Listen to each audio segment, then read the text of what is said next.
Yeah, and Alex just linked it in there. Okay, so red is going to be Thomas.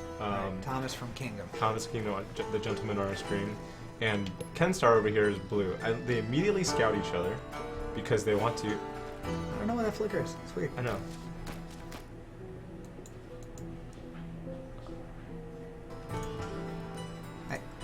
So I know I can't hear you guys, but I'll just let you know that this will be the 5th match I play. 5th? All right. But you played like 1 million at PAX, I think. I saw you there every day, and I said, "Don't you have a booth to run?" And every time I would go over to your booth to see how you were doing, you weren't there. And so I would go see my booth. I look at I'm like, oh, there he is. And by the way, just I'm going to talk over the game just a little bit here and talk a little bit about Kingdom because I love it so much. Mm-hmm. It's an incredibly elegant, totally different take on real-time strategy in the sense it's more of it's a strategy sim in a sense. It's sort of a cross-strategy sim.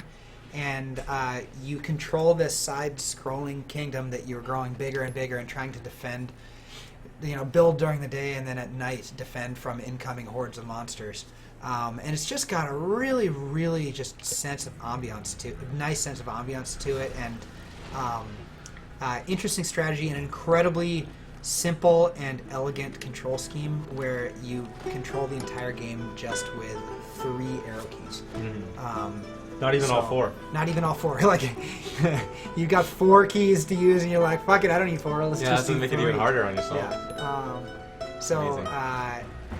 I've played many, many, many hours of Kingdom and absolutely adore it. So It's slightly into this sort of the type of design that you like though, because you, in making Monaco, started off with trying to do it with just arrow keys as yes, well. right. And even you're a fan of Crypto the Necrodancer, which also tried to do the same thing. Right. So Blue already has a fairly decent-sized army here. Thomas Noio here, or Noio, sorry, Noio, went for a very fast expand and may actually be benefiting from this if he can defend his main. Kenstar needs to not attack the fast expand and actually go and attack. Oh no! But he's found an opening on the rear, and there are no machine guns to protect this flank. Now, the worst things have happened if he can fend this off. Yes.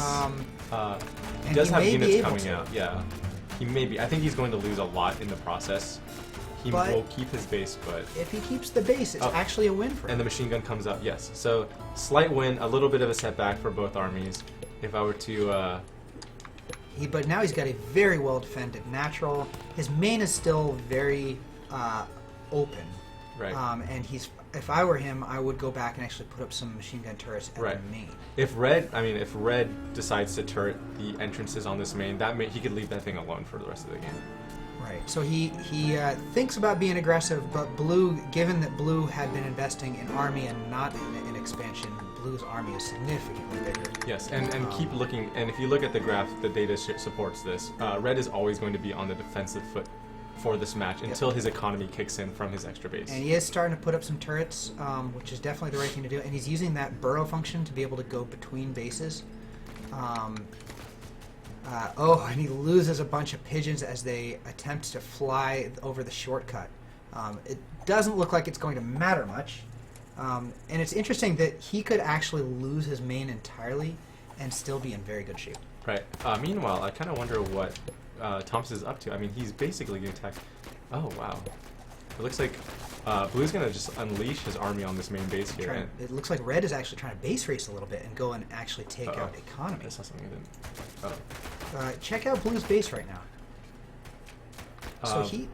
So they both go at each other at the same time, and they both suffer some losses, but... So Red actually managed, even though Blue took a bunch of bases out, or a bunch of farms out, it actually, just losing he took out, what, 5 of Red's? And but Red loses his main base. Oh. I mean, that's a substantial blow. Yeah. But he's actually still ahead on farms. Yeah, surprisingly. Actually, they almost kind of tie it up at this point. Blue has 2 bases, Red has 1. It's hard to tell which decision was the right decision at this point, right? losing your whole main base is a pretty substantial blow. It is, and he doesn't have the unit production to counter blues, but he does have a lot of defense. So we'll see if he can manage to keep the defense up while he takes advantage of this economic boon. Because he actually just got another expansion. Yeah. Another expansion that's very easy to defend, and that's why he went so quickly to this position. I do have to respect Red's courage in this case. Blue just has the army value in spades throughout the entire match. And to stay alive as long as he has given that, that's a lot of skill on Red's part. He's going to lose a warren or two, it looks like, which may be really bad for him. Because he's not going to have the unit production to be able to reinforce. So if Blue does, the right thing for Blue to do right now is to press the attack and try and push through. But given how much of a beating he took from those turrets, he may be scared off. And may let Red back in the game. And if you keep in mind here, while the data does look very scary in Blue's favor, Red has been up in economy the entire time. And as of just a second ago, we were talking about twice as many farms. So as the longer Red can stay alive in this point, the longer Red can get away with his greed, the better chance that Red has at coming back. Because once that production kicks in, he can start spending all of that economy on units, and Blue will just not be able to stay alive. So NoIO, the downside right now is that NoIO has not rebuilt his air defense. On the other hand, Kenstar also looks like he's not really pushing the air offense, which is what he should be doing right now. But I think a big portion of that is because Blue, in order for Blue to go air, that he needs to be able to fund tier 2 units. Right. And his economy is just not having it right now. Right. On the other hand, NoIO's economy is strong, but his unit production is very weak. Very, very weak. Although it looks like they're actually tied on unit production almost at this point. Interesting. 15 farms to 4. This is a position in which you would absolutely want to be in Red's position. It's just, it's not so cut and dry because Red is having a pretty tough time getting his army up to speed. Right. And Blue leaves his army out in the open, and he gets away from, he almost takes a couple of ferret shots to the face, but gets away with it instead. Blue real scared to try and approach this hill because of the last beating he took with the turrets. And MacJin in the chat actually points out something right now that Red is halfway to getting a Badger, which could be the game-winning blow that he's been looking for, the thing that he's been econing up for this whole time. Once he gets that Badger, there's not a lot of options for Blue. However, Blue again makes another smart flanking move, and I think it's going to take down this base before Red is able to actually defend it. Right. Oh, and the Badger is out, so let's hope that Red can respond in time and take down all of these Falcons with that Badger. Yep, that'll do it. That. He may have taken out a bunch of farms, but at this point it may not matter because that Badger is on the field. Well, even if you take into consideration that he lost all those farms, he's still at 10 versus 5. So Blue is still behind economic. The whole time there was a uphill flank right here. I did not realize that was going on.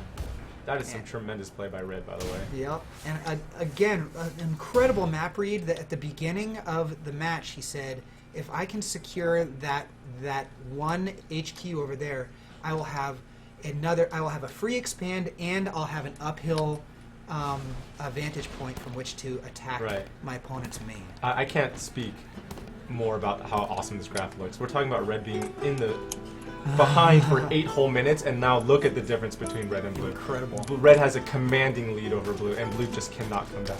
In fact, Zeno A. Coop from the chat just points out that Red is sitting on 1,200 food. Right. So it's funny that he's so focused right now on pressing the attack that he has neglected to spend his food, and we'll see if that actually bites him. It might. It might, but I have a lot of faith in Red at this point, and hopefully he can just seal the deal. I mean, the Badger has only started taking his first damage right now. And with This is phase, definitely going to do it. that should do it. That should definitely end the game. Right there. Yep, and he'll have to mop up that last HQ, but that is a Red's win. Very, very brave win. Very, very correct. Yes, hanging on by the skin of his teeth, and then coming out with a commanding victory. Never give up. Never give up in TNT. Yeah. Well played. So let's have Thomas. Thomas. That was awesome. Are we unmuted, Thomas? I'd like to get your thoughts on that match. And tell us what I can happened. hear you now. So what happened, Thomas? Yeah, that was pretty intense. I thought I was gonna